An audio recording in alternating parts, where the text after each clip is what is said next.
twinkle, little star, how I wonder what you are. How many of you have used or played this rhyme or sung it with actions?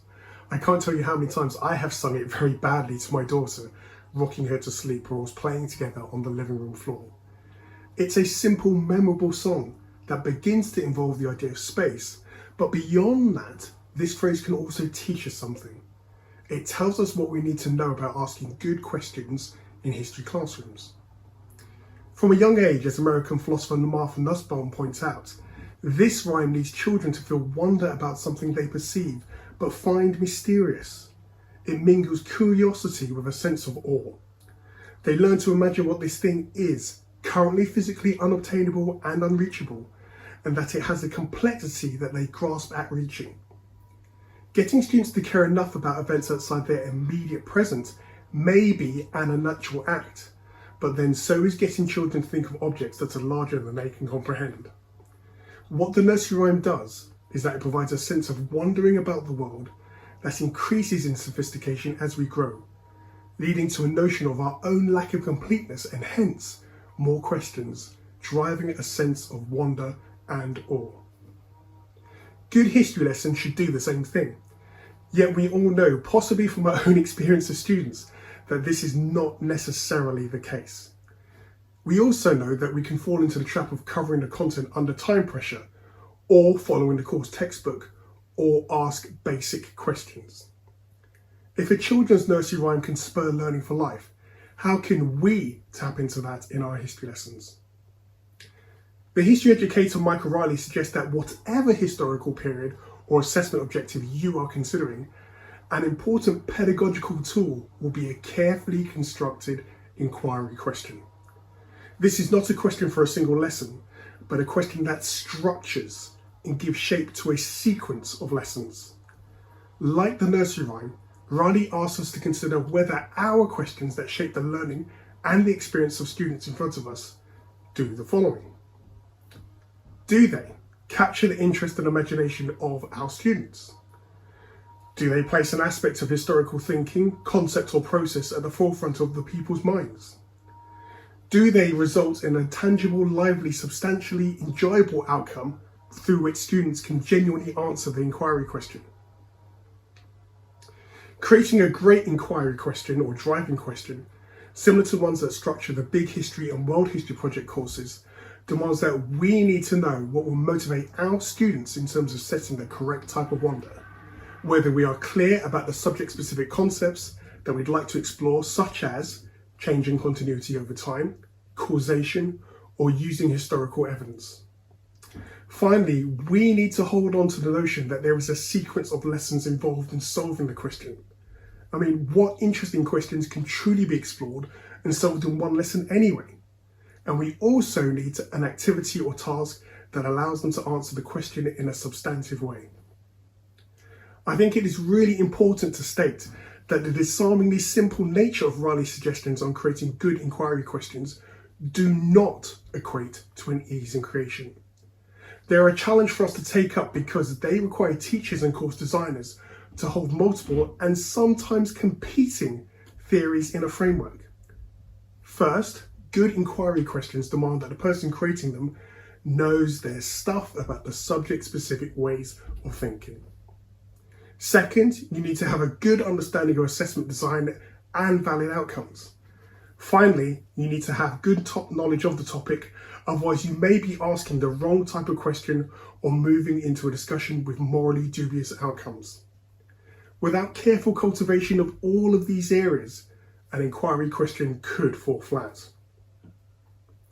To illustrate the complexity of the challenge, Riley starts with a straightforward question. Why did medieval towns grow? This seems historically relevant and allows for a focus on change and continuity or causation.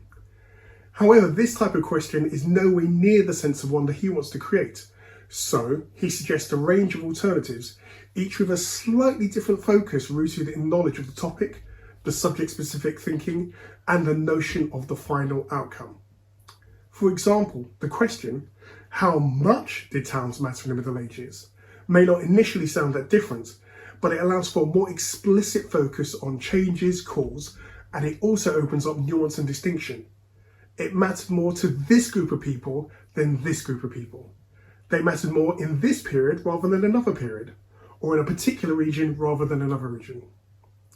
One of my favourite variant questions he proposes is, did towns make people free? Now this is really interesting because it may conflict with what they already know about village life being fairly restrictive.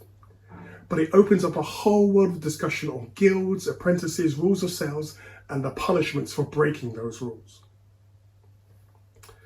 Now, the examples I have just mentioned focused on continuity and change over time, as well as causation. But I would argue that inquiry questions can be incredibly powerful when it comes to using historical evidence. Michel Rovtullio's book, Silencing the Past, is essential reading for history teachers. In it, Trullio argues that silences in historical narratives are made in 4 important moments. The moment of fact creation, the making of sources. The moment of fact assembly, the making of archives. The moment of fact retrieval, the making of narratives. The moment of retrospective significance, the making of history in the final instance. It is important for students to realise that history is contested and that historians and teachers are not omniscient in their presentation of historical narratives. If we want the subject to have intellectual and disciplinary integrity within schools, then we need to surface this complexity in our classrooms and get students to wrestle with aplomb the documents presented to them.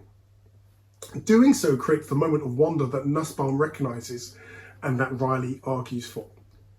This is not possible when the inquiry is driven by a question that asks, what does this collection of documents tell us about?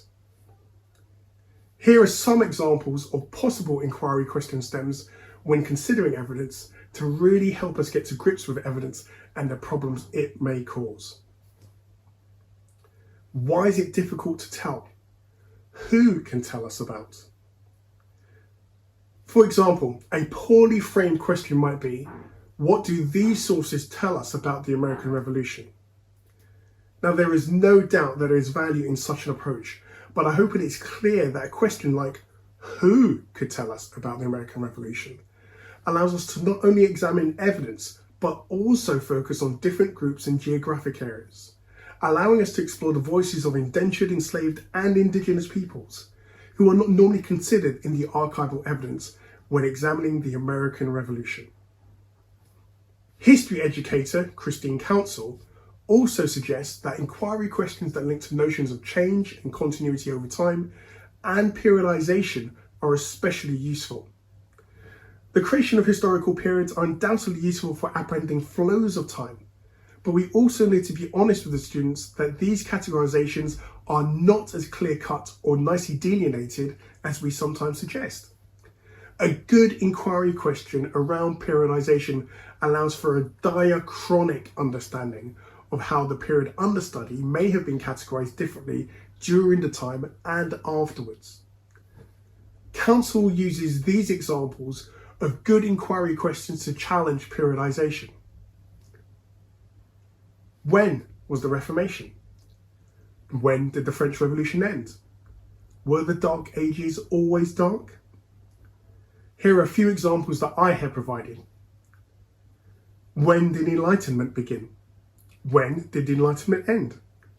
When did the Civil Rights era in the USA end? And finally, what shall we call the years between 1919 and 1945? The inquiry questions I have provided are not sacrosanct and can and should be revised. What is clear, I hope, is that they are of a different power. I find the question about the Civil Rights era fascinating because the periodization usually associated with the Civil Rights movement suggests that the passing of legislation in 1968 meant that the issues have been resolved. The experiences of people like Bayard Rustin and ordinary folk in the 1970s and 1980s would tell a different story. I'd be really interested to hear your views on creating good inquiry questions with a sense of awe and wonder in the track talk discussion accompanying this video.